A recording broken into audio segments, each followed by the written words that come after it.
Heading जो है वो क्या लिखा हुआ है आपका, स्फेरिकल मिरर। तो आज हम लोग पढ़ेंगे स्फेरिकल मिरर के बारे में, ठीक है। ध्यान दीजिएगा यहाँ पे स्फेरिकल मिरर के बारे में जो लोग पढ़ेंगे तो थोड़ा सा यहाँ पे स्ट्रक्चर समझ लेते हैं। मान लीजिए ये दो आपका क्या है, स्फेयर है, ठीक है। ये दो क्या है आपका, स्फेयर है, ठीक है। अभी एक में जो है ना आप इधर से पॉलिश कर दिए, क्या कर दिए, इधर से बाहर की ओर आप पॉलिश कर दिए, ठीक है। आप एक में क्या किए, हम अंदर की ओर पॉलिश कर दिए। किसमें कर दिए, अंदर की ओर पॉलिश कर दिए। समझिएगा, ठीक है, समझिएगा। अभी मान लेते हैं स्फीयर है तो ये दिख रहा है कैसे, सर्कल के जैसा दिख रहा है। अब सर्कल कैसा दिख रहा है तो बीच में क्या होगा आपका, सेंटर ही होगा ना। बीच में क्या होगा आपका, सेंटर होगा। और यहाँ से यहाँ तक के डिस्टेंस को हम लोग क्या कहते हैं, रेडियस कहते हैं। क्या कहते हैं, रेडियस कहते हैं, ठीक है। यहाँ से यहाँ तक के डिस्टेंस को क्या कहते हैं, रेडियस कहते हैं। ये भूलिएगा मत, इसको हम लोग सेंटर को सी से रिप्रेजेंट करते हैं, कोई दिक्कत नहीं। और ये यहाँ से यहाँ तक का डिस्टेंस जो हो गया आपका, अगर बात करें कि यहाँ से यहाँ तक का जो डिस्टेंस हो गया वो क्या हो गया, रेडियस हो गया, ठीक है। अब देखिए, अब इधर से कोई रिफ्लेक्टिंग रे आ रहा है, रिफ्लेक्टिंग रे आ रहा है। ये रिफ्लेक्ट करने के बाद यहाँ पे आपका आके इस तरह से ये हुआ। ये आपका क्या है, नॉर्मल, यहाँ पे फिगर बनाते हैं। ये आपका इंसिडेंट एंगल और ये क्या है, रिफ्लेक्टेड एंगल, इक्वली होता है, ये तो हमको पता है। और ये भी पता है कि रिफ्लेक्टिंग सरफेस जहाँ पे रिफ्लेक्ट करता है इस एक्सिस पे, या क्या कर सकते हैं आप, रेडियस कहिए, फिलहाल क्या कहिए, रेडियस है। इसी को हम लोग क्या कहते हैं, एफ कहते हैं। क्या कहते हैं, एफ फोकल लेंथ कहते हैं। समझिएगा, ठीक है। अब अगर इस चीज को हम मिटा दें, ये सर्कल का सेंटर ये जानना था, इस बताने के लिए हम सर्कल बनाए थे। अगर इसको हम इतना मिटा दें, इतना क्या कर दें, मिटा दें, अब ये क्या हो गया आपका, अब ये हो गया कनकेव मिरर हो गया। क्या हो गया आपका, कॉनकेव मिरर हो गया, ठीक है। अब ये जो हो गया आपका, ये हो गया, इसको हम लोग पी से रिप्रेजेंट करते हैं, इसको कहते हैं पोल। क्या कहते हैं, पोल, ठीक है। पोल क्या है तो any point, pole is the any point on reflecting surface, ठीक है। Pole is the any point on reflecting surface, ठीक है, रिफ्लेक्टिंग सरफेस, कोई दिक्कत नहीं। तब है यहाँ पे एक टर्म आया सी, एक टर्म आया सी, तो इसको हम लोग कहते हैं सेंटर ऑफ कर्वेचर। क्या कहते हैं इसको हम लोग, सेंटर ऑफ कर्वेचर, या कह सकते हैं रेडियस ऑफ कर्वेचर। आप जो पढ़िए, जिस नाम से पढ़िए, centre of curvature, radius of curvature है तो ये सेंटर ही ना, ठीक है। तो यहाँ पे ये क्या है, तो ये इसको हम कहते हैं फोकल लेंथ, फोकल या फोकस, फोकस। और फोकस से पोल के बीच के डिस्टेंस को क्या कहते हैं, फोकल लेंथ कहते हैं। क्या कहते हैं, फोकल लेंथ कहते हैं। मतलब distance between F and P, focus and pole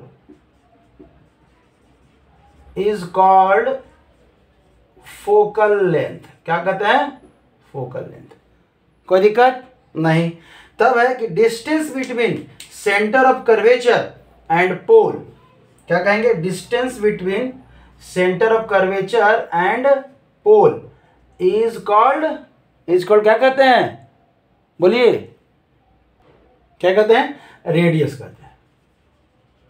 radius of curvature कहिए, रेडियस कहिए। इस रेडियस ऑफ कर्वेचर और फोकल लेंथ के बीच में एक रिलेशन है, अभी हम लोग समझेंगे, आगे तक हम लोग बढ़ते हैं, ठीक है। तो ये लगभग रहा आपका। और ये जो एक्सिस है, इस एक्सिस को कहते हैं हम लोग प्रिंसिपल एक्सिस। क्या कहते हैं, इस एक्सिस को हम लोग कहते हैं प्रिंसिपल एक्सिस। इसी एक्सिस के अलोंग है ना हम लोग। अब बच्चे लोग का सवाल है, सर ये फोकल लेंथ आप यहाँ पे कह रहे हैं कि एनी पॉइंट, क्या है आपका, एनी पॉइंट, तो ये पॉइंट हम लोग यहाँ नहीं ले सकते हैं, यहाँ नहीं ले सकते हैं, यहाँ नहीं, हम कहीं भी ले सकते हैं, लेकिन हम यहाँ पे इसलिए लिए क्योंकि फिगर हम लोग यहाँ बनाए। अगर ये हम लोग पॉइंट फोकल लेंथ यहाँ ले लें तो फिर हमको इधर से खींचना पड़ेगा और सारा जो है ना इस तरह से व्यवस्था करना पड़ेगा। क्योंकि हम लोग इस तरह से एक हॉरिजॉन्टल लाइन खींच रहे हैं, तो जहाँ पे ये मीट कर रहा है, प्रिंसिपल एक्सिस कह सकते हैं कि जहाँ मिरर को मीट कर रहा है प्रिंसिपल एक्सिस, उसको हम लोग क्या कह सकते हैं, पोल कहते हैं। क्या कहते हैं, पोल कहते हैं। अब ये हाइपोथेटिकल लाइन है, ये जो प्रिंसिपल एक्सिस है ना, ये हाइपोथेटिकल लाइन, ये हम लोग के द्वारा बनाया गया है। समझ में आ रहा है, ऐसा कोई लाइन आपको नजर नहीं आएगा, हाइपोथेटिकल है, ठीक है। सेम चीज इसमें आ जाइए।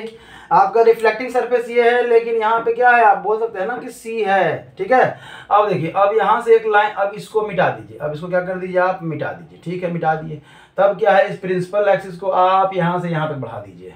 रिफ्लेक्टेड रे कहाँ से आएगा, यहाँ से आ रहा है, और ये किधर जाएगा, ये इधर जाएगा। तो ये आप इसको ऐसे बनाइए और इसको बढ़ाएंगे तो ऐसे है। जहाँ ये बढ़ने के बाद मिला उसी को हम लोग एफ करते हैं। मतलब ये रिफ्लेक्टेड रे जो है वो जाना चाहिए था, कहाँ चला जाना चाहिए था, आगे चला जाना चाहिए था, सीधा जाना चाहिए था, लेकिन वो कहाँ आ रहा है, रिफ्लेक्शन के बाद। ये है आपका रिफ्लेक्शन, ठीक है, ये क्या है आपका रिफ्लेक्शन। कोई दिक्कत? तो रिफ्लेक्टेड, रिफ्लेक्शन के बाद वाला, तो इसको हम लोग इधर चला गया, इसको डॉटेड लाइन से मिलाएंगे तो कहाँ आएगा, यहाँ आएगा। तो इसको क्या बोल रहे हैं हम लोग, फोकस बोल रहे हैं। बाकी सारा चीज क्या रहेगा, सेम रहेगा, पोल सेम रहेगा, ये प्रिंसिपल एक्सिस सेम रहेगा, ठीक है। आपका सेंटर ऑफ कर्वेचर जो है आपका, ये फोकस सब सेम रहेगा, ठीक है। बस खाली रिफ्लेक्टिंग सरफेस आपका क्या हो जाएगा, चेंज हो जाएगा। और आप इसको इस तरह से नॉर्मल, ये नॉर्मल वाला था आपका, ये नॉर्मल आपका यहाँ रहेगा जो सी पे रहेगा, और ये आपका इंसिडेंट रे, और ये क्या है रिफ्लेक्टेड, मतलब एंगल, इंसिडेंट एंगल और ये रिफ्लेक्टेड एंगल। समझ में आया, कोई दिक्कत? सेम इसको समझ लीजिएगा, हर चीज वही है, ठीक है। प्रिंसिपल एक्सिस क्या कहते हैं, फोकल लेंथ किसको कहते हैं, फोकस किसको कहते हैं, सेंटर ऑफ कर्वेचर किसको कहते हैं, यहाँ से ऑलरेडी हम लोग को समझ में आ रहा है, कोई दिक्कत नहीं। कुछ खुद से भी ट्राई कीजिए, बुक से पढ़िए, जो भी कंफ्यूजन हो, अगर फिर भी कंफ्यूजन हो आप मैसेज कीजिए, जरूर हम लोग उस पर कोशिश करेंगे फिर से कुछ नया वीडियो बना के पेश करने का। हम लोग को पढ़ना है relation between F and R. समझ लीजिएगा, आप क्लास 10th में है तो आपको बस लास्ट में जो फॉर्मूला आएगा उसका रिलेशन जानना है। अगर आप आगे हायर क्लास में है, 11th में है, तो आप ध्यान दीजिए, आपको यहाँ पे डेरिवेशन आ जाएगा तो समझ लीजिएगा, ठीक है। तब हम लोग यहाँ पे क्या करेंगे, सबसे पहले एक इमेज लेते हैं।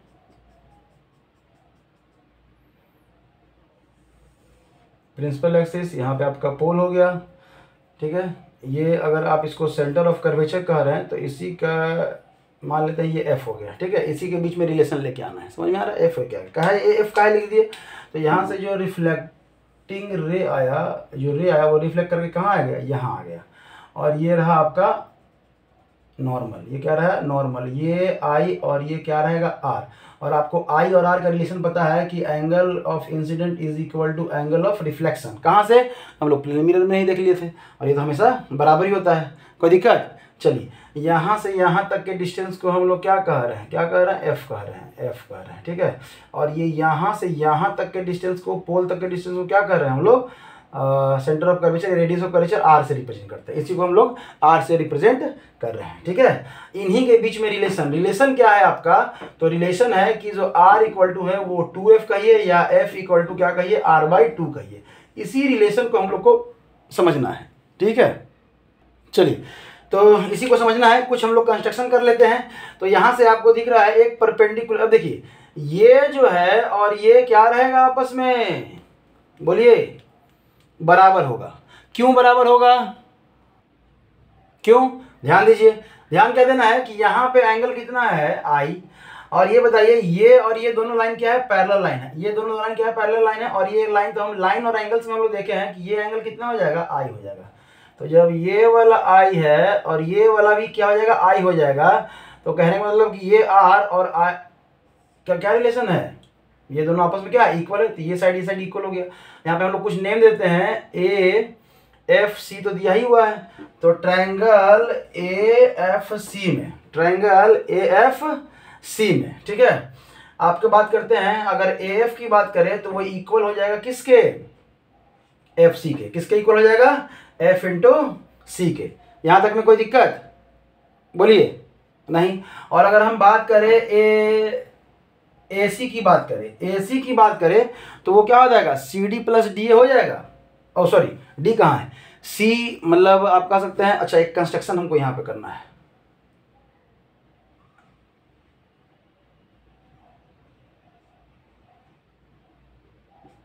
इसका नाम D रख दीजिए, ठीक है, कोई दिक्कत। यहाँ जब D नाम रख दिए तो अगर AC की बात करें,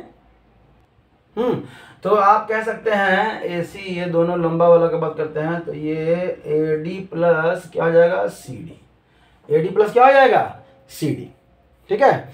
और A D plus C D की अगर हम लोग बात करें यहाँ पे, इसको अगर हम लोग सॉल्व करें तो ये कितना हो जाएगा, ये हो जाएगा आपका 2CF cos theta AC equal to, अब ये कैसे आ गया हमको नहीं पता, मान लेते हैं आप कहिएगा सर ये कैसे आ गया। समझिएगा, हम ट्राइंगल चलते हैं, ट्राइंगल यहाँ साइड में लिख लेते हैं, ठीक है। अगर बात करें ट्राइंगल FDC की, ट्राइंगल FD और C का, ठीक है। यहाँ पे I है, यहाँ पे क्या है, ये I है cos थीटा, यहाँ पे हम लोग थीटा रखे हैं, यहाँ पे cos I कर दीजिए, इंसिडेंट I कर दीजिए, ठीक है। अभी क्या हो जाएगा कि जब हम लोग cos I की बात करेंगे, cos I की बात करेंगे तो क्या हो जाएगा, बेस अपॉन हाइपोटेन्यूज, तो ये बेस ये हो गया है तो C और D अपॉन क्या हो जाएगा आपका, हाइपोटेनस कौन सा है, ये वाला हाइपोटेनस है, तो क्या हो जाएगा CF। तो यहां से कह सकते हैं कि CF इज इक्वल टू क्या हो जाएगा, CD, क्या हो जाएगा, CF इक्वल टू CF नहीं, CD इक्वल टू, हमको क्या चाहिए, CD इक्वल टू यहां पे CF cos I, ठीक है, CF cos I, कोई दिक्कत बोलिए नहीं। और हम जानते हैं कि ये एक आइसोसेलेस ट्रायंगल है, आइसोसेलेस ट्रायंगल मतलब दो साइड बराबर है, और आइसोसेलेस ट्रायंगल का जो परपेंडिकुलर होता है ना, जो परपेंडिकुलर होता है वो दोनों साइड्स को भी इक्वल भाग में बांटता है, समझ में आया। तो मतलब CD इक्वल है किसके, AD के, तो यहीं पे हम लोग कह देंगे कि 2CD कर दें, ठीक है, 2CD कर दें तो भी कोई दिक्कत नहीं, और इसी 2CD के बदले में हम लोग क्या लिख सकते हैं, 2CF cos I लिख सकते हैं, कोई दिक्कत यहां से, अब ये समझ में आया, यहां तक में दिक्कत नहीं। चलिए तब क्या है, जो CF है वो हमारा क्या है, अगर हम लोग बात करें CF की बात करते हैं, CF इज इक्वल टू अगर हम लोग करें, अब देखिए CF क्या है हमारा, तो ये CF से पहले हम लोग ये देखिए कि AC क्या है, तो ये C है और ये A है। अभी बताइए सेंटर, सर्कल के सेंटर से ये क्या पेरीफेरी को मिला रहा है, तो यही क्या होगा आपका रेडियस। भाई आप सर्कल ऐसे है, चाहे यहाँ रेडियस को मिला, चाहे यहाँ मिला, चाहे यहाँ मिला, ये सब तो रेडियस ही कहलाएगा ना। तो यहाँ से यहाँ मिला तो भी रेडियस कहलाएगा, और यहाँ से यहाँ मिला तो भी वो रेडियस ही कहलाएगा। समझ में आया, कोई दिक्कत, कहने का मतलब CA is equal to CP, CA is equal to CP, और दोनों क्या है, रेडियस है। यहाँ R is equal to 2 into, अब CF क्या है आपका, अगर हम CF की बात करें तो आगे हम लोग बढ़ते हैं, तो यहाँ पे लिख सकते हैं 2CF cos I, R equal to, पहले यहाँ तक में तो कोई दिक्कत नहीं, ठीक है। तब हम लोग CF इक्वल टू क्या लिख सकते हैं, R upon 2 into cos I, ठीक है, यहाँ तक में कोई दिक्कत नहीं। अब आगे बढ़ते हैं हम लोग, यहाँ पे हम लोग मिटाते हैं, और ये हमारा CF जो है वो ये है। अगर हम लोग PF की बात करें तो यहाँ पे क्या होगा, तो PF इज इक्वल टू, ठीक है, PF इक्वल टू हम लोग क्या कर सकते हैं, PC और माइनस CF कर सकते हैं, हाँ बिल्कुल कर सकते हैं। और ये जो PC है ये क्या है आपका, R है, और माइनस जो CF है, CF अभी निकला है हमारा, क्या निकला है, R upon 2 into cos I। यहां तक में कोई दिक्कत बोलिए नहीं, ठीक है। अब थोड़ा सा आपको जो है ना ध्यान देना होगा, थोड़ा सा ध्यान क्या देना होगा, ऊपर वाले को हम मिटाते हैं, यहां से यहां तक। अगर हम लोग माने कि इफ जो एंगल ऑफ इंसिडेंस है इज वेरी स्मॉल, क्या है, वेरी स्मॉल, तो जो E है वो इक्वल टू क्या मान लीजिए, 1 मान लीजिए।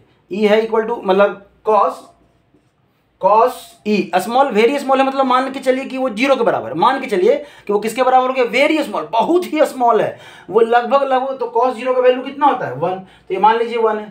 तब अभी यहाँ पे कितना आ गया, तो PF is equal to R minus R upon, यहाँ पे वैल्यू क्या हो गया 1, तो कितना हो जाएगा 2, और PF आपका क्या है, F, यही ना फोकल लेंथ है, F equal to R by 2।